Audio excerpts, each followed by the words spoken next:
Studio Bind just crushed it again with another insanely good episode of Mushoku Tensei. In this week's episode, we got to have a really considerably chill episode that drops a lot of information at once. It kind of expands the world of Mushoku Tensei, showing us a whole different place that is extremely different from the central continent that we've been seeing in all those past episodes. It continues on to show us the infamous Spurt race and the origin of their story. So today we're going to be breaking down episode 9 of Mushoku Tensei, going over and explaining important events in the episode as well as giving you my opinion and predictions as we go through. And before we start, I never read the book, so there is zero spoilers in this video whatsoever, or any of my future videos. Anyway, the episode picks off right after the Mana disaster explosion we saw at the end of episode 8. However, for some reason, Rudy is now back in his normal form, how he used to look before he was reincarnated. He is in this white area now with disoriented light all around him that makes you feel like you're in a dream or something. And there's this white figure in front of him that calls himself the Man God. They really made him silly, man. Like, if you just listen to his voice, it's kind of funny. Just listen to this. どうしてだい？うさんくさい。信じてくれよ。最初の一回だけでいいからな。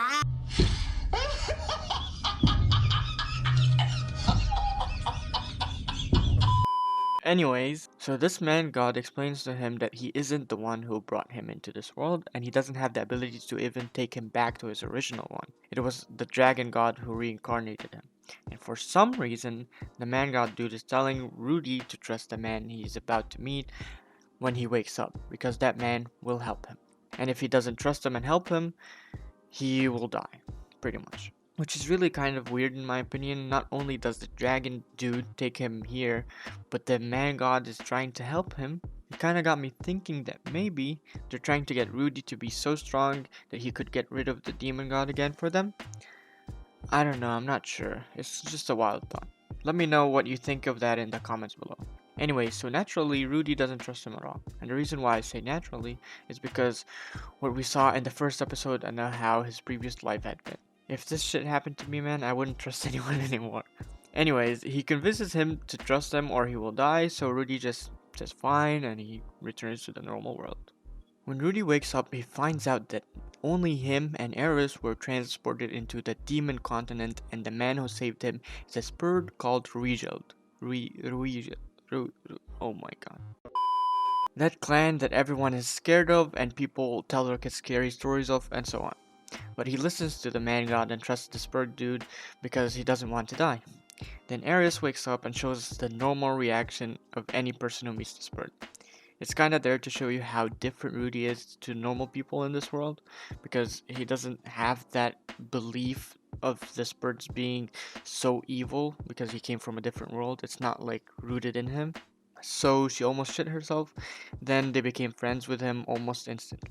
So Ruijeld promises them that he will make sure that they make it back home safe at any cost. And the reason he gave is because if he doesn't take them back home, then the spirit reputation would go down even further. But you know that's kind of a bunch of bullcrap. The spirit reputation is so bad that even if he just killed them, nothing would happen to it. So Ruijeld, I'm just gonna call him the spirit dude from now on, takes them to a very small village in the middle of nowhere. And it kind of turns out to be the hometown of his teacher, Roxy, full of blue-haired people everywhere, and we get to see Roxy's parents and so on. It turns out that the spirit dude saved a girl from that village. My guess is that is the only reason why this village lets the spirit dude in, is because he saved one of their people and they realized that he wasn't that bad of a person. Most importantly though, is later that night when Rudy, the village chief, and the spirit dude are sitting in this type of barn, eating some kind of food, and you can tell that this type of food is really nasty by his expression right there. Anyway, then Rudy asks if it's actually true that the Spirit tribe really went on a killing spree, killing everyone for no reason. Props to Studio Bind again, man. They showed Ruija getting so angry, but they changed his animation a bit to emphasize how mad and fed up he was with that type of question or assumption. He might have been hearing that question multiple times throughout his life.